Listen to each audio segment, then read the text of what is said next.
Hey guys, welcome back to the Designer Edit, and today we're going to talk about storage. Typically, in most houses, there's about 5 different places that houses are just not even taking advantage of their storage options. And we're going to start with entryways and entry halls, because the reality is most houses are built kind of like this. There's absolutely nothing here that is built in or even thought about in terms of storage for the entryway. And we all know that entryways are a major mess anyway. So what we always have to think about with our entries is how can we create a drop zone that has closed doors on it, and if possible, you can run all the way to the ceiling, because that's maximizing that storage opportunity.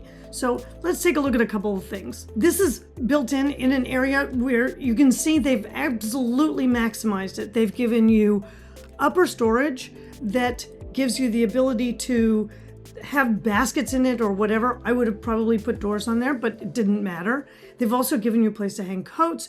Closed storage, super important, because a lot of things that we come in with are super messy.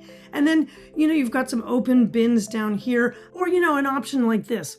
Absolutely maximizing your ability to put storage in there that's hidden, right? So you can throw all kinds of junk in these cabinets. Notice it goes to the ceiling. It has drawers down on the bottom with a little bit of a bench. These are great solutions for your entryway that you can absolutely build in once you get an understanding of what the space is that you need for it. Now, don't feel bad if you're in a situation where you can't actually build in because of the situation of the layout, or maybe you're renting, because you can actually buy some of these. Now, they may not be bespoke to your exact space, but at least it gives you some closed storage, some hanging space. There's a real option here, and there's lots of things out there. I've looked at Wayfair and a couple of other vendors, and they do sell these bigger units if that's something that you can't build in yourself. So now the next thing is thinking about the space in your walls.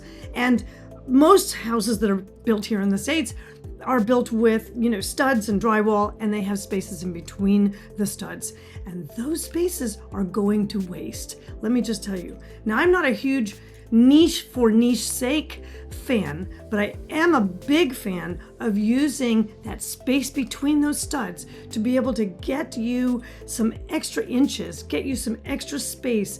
And it's very commonly done in bathrooms, as you see here or here. These are, making use of the end of a shower area for some storage of some kind. You could put doors on them if you wanted, but this looks like it's the whole width of the shower. So it's got that niche opportunity for you to be able to build out into some storage space with no trouble. But here's what I want to say is that niches can graduate from beyond the bathroom, actually, because we've seen them commonly there, but you can absolutely put them out into public spaces and living areas and things. This is a beautiful little niche that's been cut in between a couple of studs, and it's acting as a nice bookshelf for a space in kind of an entryway or a living room. Here's another example of a smaller, shallower niche that's been built into the edge of a wall bump out. And it's being used for decorative purposes, which is great, but it does give you a little bit more storage. Here's another example of combining both niches and that built-in wall that we were talking about at the entryway. Notice it has above to the ceiling storage that's enclosed. There's also a tall, long storage on the side. There's even a little bit of a bench, and then they've added a little bit of extra niche, so you can use it as a bit of a drop zone if you want. You can use it as something decorative. It's a really nice opportunity to be able to carve out that extra space that is sitting behind your drywall and not helping you.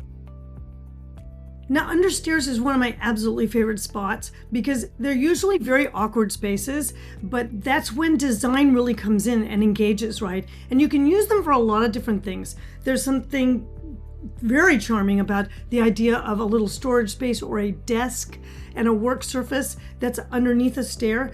And perhaps you need some specialty storage, like a wine cellar or something unusual that needs to be controlled. Oftentimes, these can be great spaces underneath stairs for this. And this is absolutely my favorite idea around what we can do best with our understorage areas. And you can see here, you can put all kinds of things in them.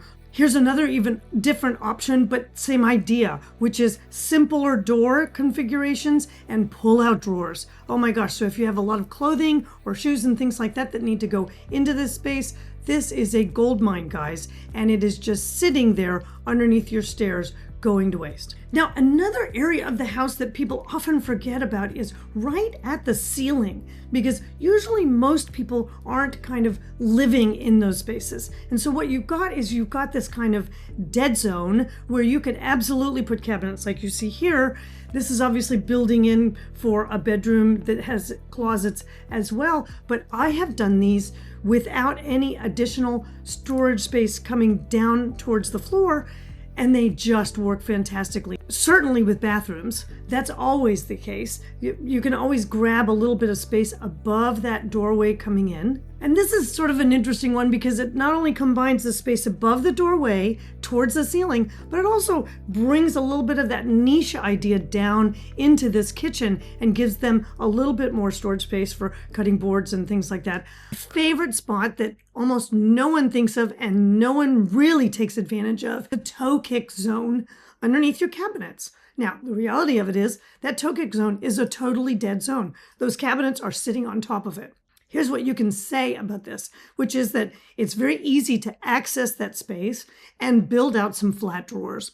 And you can use flat drawers for all kinds of things because you can put all kinds of low, small things in that area. And it's amazing how much storage you can get out of this. Now, guys, I'm showing you this one because if so many of you I know of are working on kitchens and or bathrooms, and if you're building out new things, make sure that you're planning for something like this. It's a great solution. So make sure to plan for that if you're redoing your kitchens or thinking about your bathrooms. And one last thing I'm going to say about kitchens, guys, and I get this asked of me almost every day when people are working on kitchens, is that there are a lot of spaces that can be added onto in storage wise in your kitchens. You can have end panels on the islands, but here's the key one that I see people kind of going, oh, I don't really need that so much because I don't want to spend the money right now. But here's the deal. You always want to take your cabinets as high as possible. This is a perfect example. If you've got a 9-foot ceiling or even a 10-foot ceiling, you want to get those cabinets almost at the ceiling. Why? Because there's all kinds of stuff that you do not use all year, but maybe once or twice, and that can go up in the top there. And you'll never use them. You won't open them up. You can use them as displays if you want until you need that one weird thing that's up there in the top of the cabinets. So that's why you always take the opportunity, if you're building out a new kitchen, to grab that extra height on the cabinets, unless, you're just building out a rental. But for all of the kitchens that I know that everybody who works with me uses, it's absolutely essential to get those cabinets up to the ceiling. You always store them. It's like a handbag. So guys, if you want help with finding storage spaces or anything else with your house, I am now doing a live first Saturday of every month session on Zoom. You want to check out my website at lisaholt.com to see if you can sign up for it. You can bring your plans, your pictures of your house, areas that are really problems for you, and we'll sit down with my staff and we'll all talk about it together and figure out what we can solve for you. So go to www.lisaholt.com and I will see you guys super soon.